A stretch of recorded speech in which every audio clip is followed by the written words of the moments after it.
আৰু আমি ক'ব বিচাৰোঁ যেটো তিনিচুকীয়া জিলা প্ৰশাসনে অনতি পলমেই যদি সেই দোষীজনক কায়ক্ত কৰি উচিত শাস্তি প্ৰদান নকৰে তেনেহ'লে কিন্তু অসম চাহ জনজাতি ছাত্ৰ সন্থাৰ হাতত ধৰি বহি নাথাকিব। তেখেতসকলে এটা কথা জানি লোৱাটো উচিত যে প্ৰথমতে সংগঠনৰ বিষয়ে জ্ঞান নথকা অৱস্থাত এজন মানুহক ছাত্ৰ সন্থাৰ নেতা সজাই যিটো কথা কৈছে সেইটো আমি অসম চাহ জনজাতি ছাত্ৰ সন্থাই মাকমহাকে কিন্তু গৰিহণা দিছোঁ। আৰু নমস্কাৰ, আজি অসম চাহ জনজাতি ছাত্ৰ সন্থা মাকুম শাখা সমিতিয়ে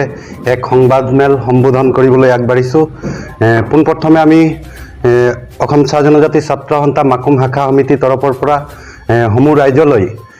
শাৰদীয় দুৰ্গা উৎসৱৰ আমি হিয়া ভৰা আন্তৰিক শুভেচ্ছা জ্ঞাপন কৰিছোঁ। যিহেতুকে যোৱা ইংৰাজী 3 অক্টোবৰ 2024 তাৰিখে তিনিচুকীয়া জিলা আয়ুক্তৰ কাৰ্যালয়ৰ সন্মুখত ভাৰতীয় চাহ মজদুৰ সংঘ, শুকান পুখুৰী ইউনিট কমিটি আৰু অসম চাহ জনগোষ্ঠীয় জাতীয় মহাসভাৰ উদ্যোগত শুকান পুখুৰী চাহ বাগিচাৰ ছাত্ৰী এগৰাকীৰ ন্যায়ৰ খাতিৰত তেখেতলোকে যি প্ৰতিবাদী কাৰ্যসূচী ৰূপায়ণ কৰিছিলে সেই প্ৰতিবাদী কাৰ্যসূচীক অসম চাহ জনজাতি ছাত্ৰ সন্থা মাকুম শাখা সমিতিয়ে আন্তৰিকতাৰে সমৰ্থন আগবঢ়াইছোঁ। আৰু সেই ছাত্ৰীগৰাকীৰ পৰিয়ালবৰ্গই যি তিনিচুকীয়া সদৰ থানাত অভিযুক্ত ব্যক্তিগৰাকীলৈ যি তেখেতলোকে এজাহাৰ প্ৰেৰণ কৰিছে, এই এজাহাৰক ভিত্তি কৰি জিলা প্ৰশাসনে অতি শীঘ্ৰে যাতে তেখেতলোকৰ যি অভিযুক্ত ব্যক্তিগৰাকীক কৰায়ত্ব কৰিবলৈ প্ৰয়াস কৰে তাকে অসম চাহ জনজাতি ছাত্ৰ সন্থা মাকুম শাখাই জিলা প্ৰশাসনক দাবী জনাইছোঁ। আজিৰ আমাৰ যি সংবাদমেল আমি সম্বোধন কৰিছিলোঁ আৰু এই মই প্ৰথমে যিখিনি কথা উল্লেখ কৰিলোঁ এই আজিৰ সংবাদমেলৰ মূল বিষয় আছিল। যেহেতু যোৱাকালি তেখেতসকলে যিগৰাকী অভিযুক্ত শিৱা তাঁতী উল্লেখ কৰিছে আৰু শিৱা তাঁতীৰ ল'ৰাজন আমাৰ আক্সাৰ লগত জড়িত বুলি উল্লেখ কৰিছে, তেখেতত আপোনালোকৰ প্ৰতিক্ৰিয়া কি হয়? শিৱা তাঁতী যিহেতুকে কিছু ব্যক্তিয়ে হয়তো তেখেতৰ নাম অসম চাহ জনজাতিৰ ছাত্ৰ সন্থাৰ লগত পৰিচয় কৰাই দিছে। আমি এই যিসকল ব্যক্তিয়ে তেখেতলোকে অসম চাহ জনজাতি ছাত্ৰ সন্থা আকচাৰ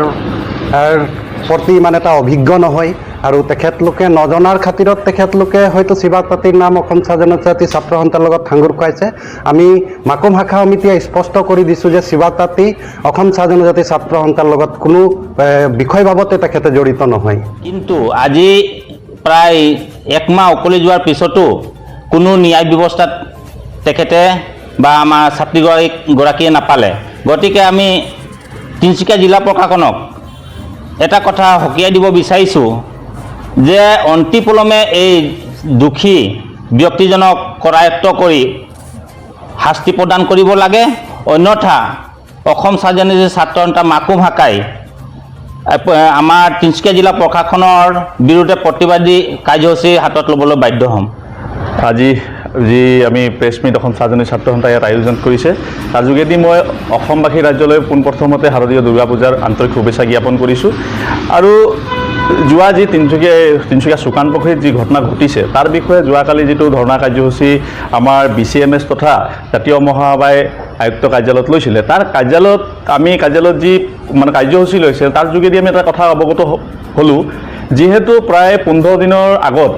ছোৱালীজনীয়ে অভিযুক্তৰ নামত এজাহাৰ দাখিল কৰিছে, কিন্তু আজি 15 দিন পৰ্যন্ত তেখেত প্ৰশাসনে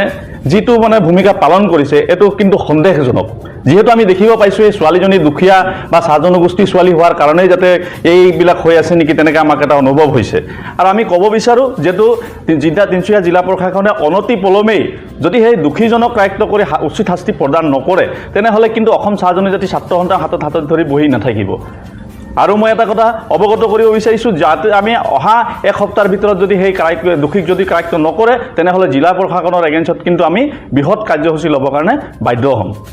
আৰু এটা কথা আপোনালোকৰ ইয়াত অৱগত কৰিব বিচাৰিছোঁ, যিহেতু কিছু ব্যক্তিয়ে